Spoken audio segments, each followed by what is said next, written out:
Hello lovely people, welcome to Pro Am Strings. I'm Henriette and this is lesson 45 in the violin class for beginners course. 45, another round number here that you're hitting, so well done for sticking with this course. In this lesson we are learning Long Ago, which you can find if you have a green edition of the book. If you have a red book, this is not printed in your book, but if you check out the description below this video, I shall put a link towards a copy of that music there. So let me play it for you first and then we'll think about it step by step.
And I know from experience that I always used to love playing pieces that I knew. So I'm sure that you will really love this, and it makes it easier to play as well if you know already what a piece is going to sound like. We're going to practice two main things in this piece, and one is to use whole bows on every crotchet or every quarter note of this piece, and use the half bow either at the upper half or at the lower half for every quaver or eighth note. But at the same time we're also going to go over all our techniques that we've already learned in the past, and we're just going to consolidate those and just check if we're still doing things correctly. So what I'd like you to do first is step forward with your left foot, a little step, and just reel forwards and backwards, because on the violin we want to avoid swaying side to side.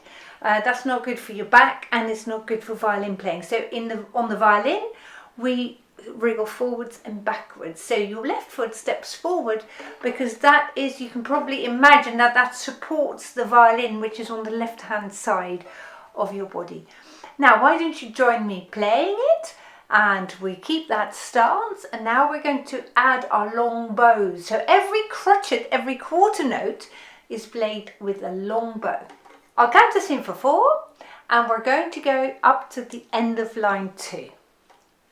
1, 2 and 3, 4 and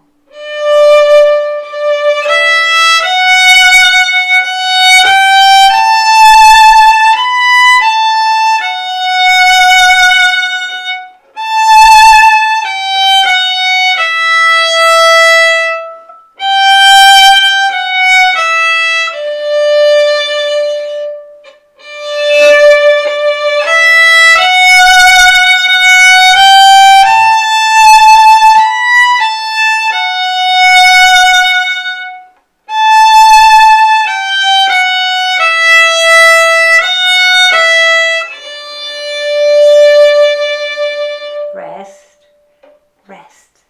So how did that go? Were you able to use the whole bow on these crotchets or quarter notes? Let's try it again, shall we? And perhaps you can try and make your bow even longer this time. And you can use this opportunity also to see if your bow is going forward. So we want to end up here.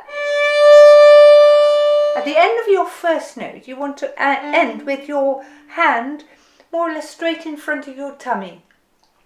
If you find yourself playing like this, you can't reach the point of the bow very easily, and you'll find that your hand has ended up here, but almost by my side. And you can of course have any variation in between those two places, but why don't you try and stretch your arm much further forward this time. So we'll keep going slow. So every time you play a long down bow, you can practice that, you see. 1, 2 and 3, 4 and.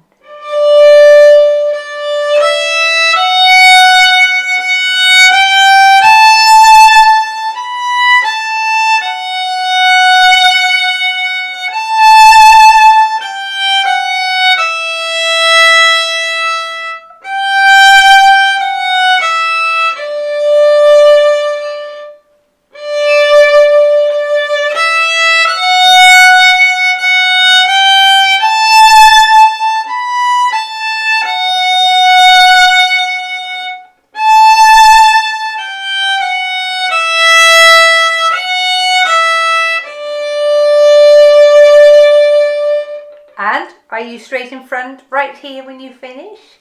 I bet you that has gone much better this second go because you're really working on stretching that bow arm forward. You know why we need to stretch our bow arm forwards, because you can see that if I go like this and my bow is slipping, I don't get any good sound, you see, whereas I can sustain the sound when I'm going forwards, you see. So if you feel yourself slipping, see if you can work on that stretching your arm. That's good. Now, you noticed also that I said earlier whole bows and half bows, didn't I? In fact, I'm going to stay quite close to the point and quite close to the heel for these two short bows. And what you get then is every time you play a long bow, you can have more speed on your bow. So this next time when we're playing this, try to increase the speed on your whole bows so that you go and play with a little accent perhaps on those quarter note or crotchets. Here we go again. Let's practice that, shall we? 3, 4 and.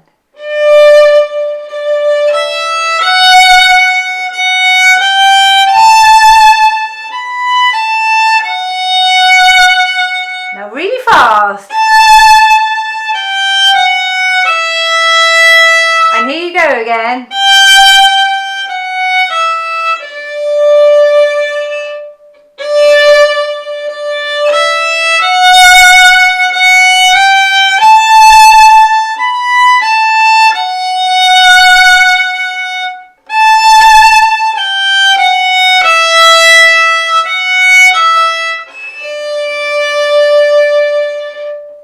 Lovely job.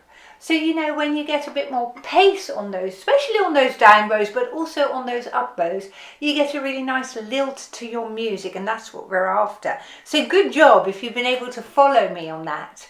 Lovely. Let's now have a look at the third and fourth line, shall we? In essence, the bowing is almost the same because two notes slurred also make up one long bow, you see. So here we go, and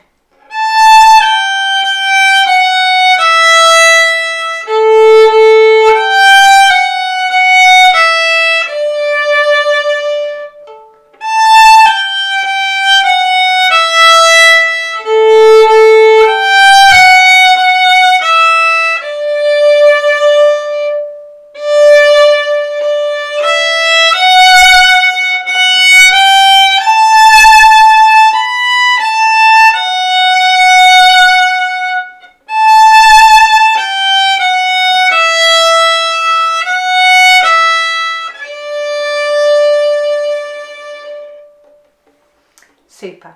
Here at the end, by the way, you can see that word again, poco ritenuto, which means slow down a little bit. Now, some of you might say, I really don't want to do that every single piece. And performance directions such as this one, you could put in according to your own taste. So if that's not your thing, then do leave it out, but it's a suggestion. So if you find that you want to enhance your music and polish it a little bit more, and you like to slow down your piece at the end, by all means go ahead. Now, you will have noticed that this piece has got low second fingers on the E string, and that is perhaps a bit more tricky when you play this bit here at the start of line 3, because you've got a gap between fingers 3 and 2, you see. So if that is you, can I suggest during the rest at the end of line 2 to put your fingers down like that. So if I play the end of line 2,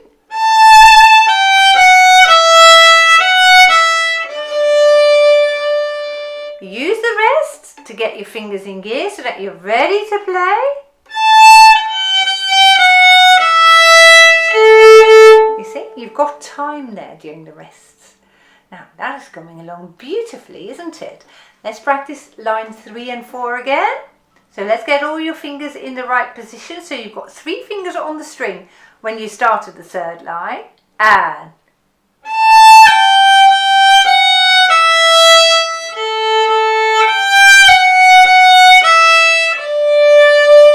fingers down.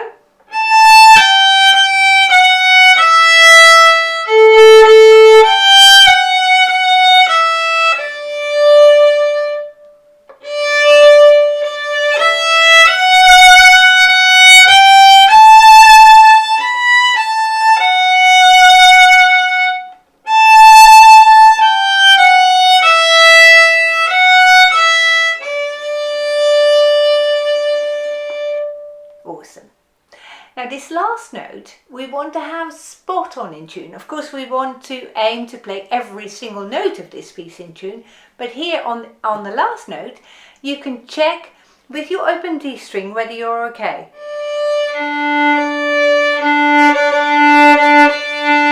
And I want you to test that note very frequently with the open D string so that you begin to find a pattern.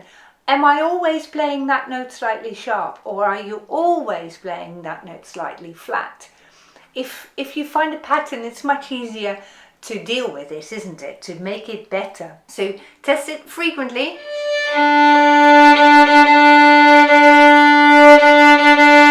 Until you're absolutely perfectly in tune. And you can do the same thing with the same note with which this piece begins. So right before you start,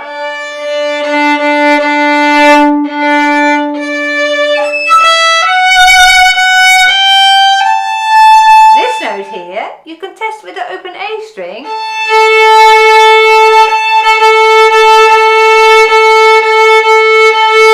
So when you've played just 2 bars right at the start, you have tested your intonation already 2 times, haven't you? Let's do that. And let's just hold on to the music whenever we hit a 3rd finger. And let's test for tuning, shall we? So we're going back to the beginning now and we're playing the first 2 lines just to improve our intonation. Here we go. Slowly test your fingers.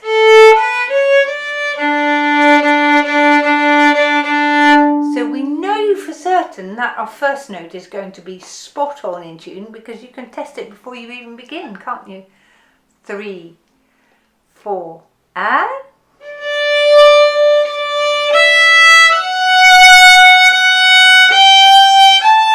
just hold it here a moment.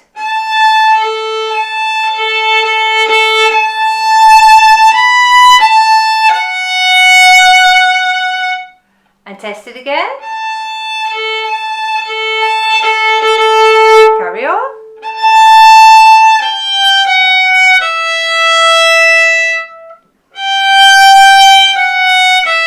Test this one. Oh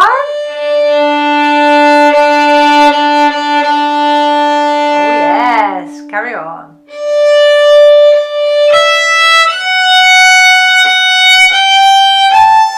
Check your note here again.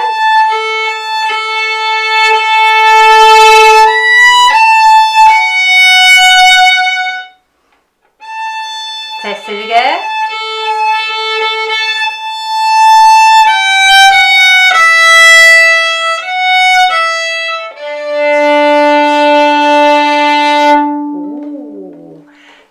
So much better than how you started it, isn't it?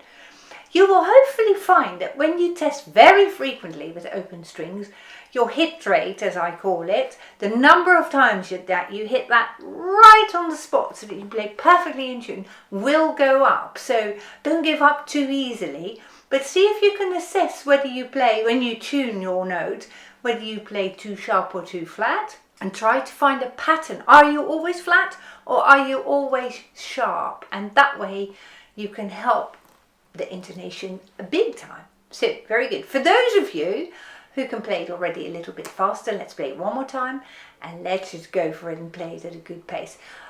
So I'll count us in for 4 a little bit quicker. 1, 2 and 3, 4 and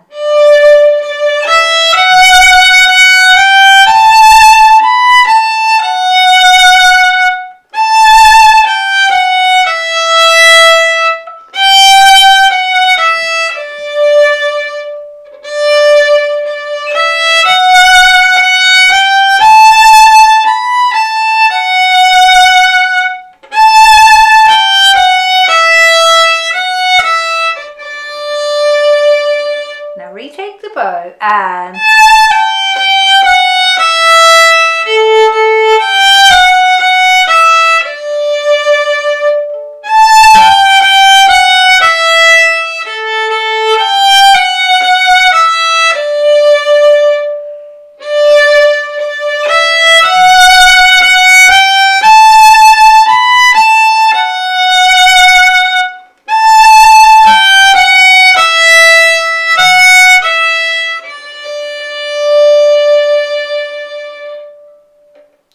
lovely. I hope you enjoyed that. Well done. Good progress today again. Thank you very much for watching, and I look forward to seeing you in lesson 46. Goodbye.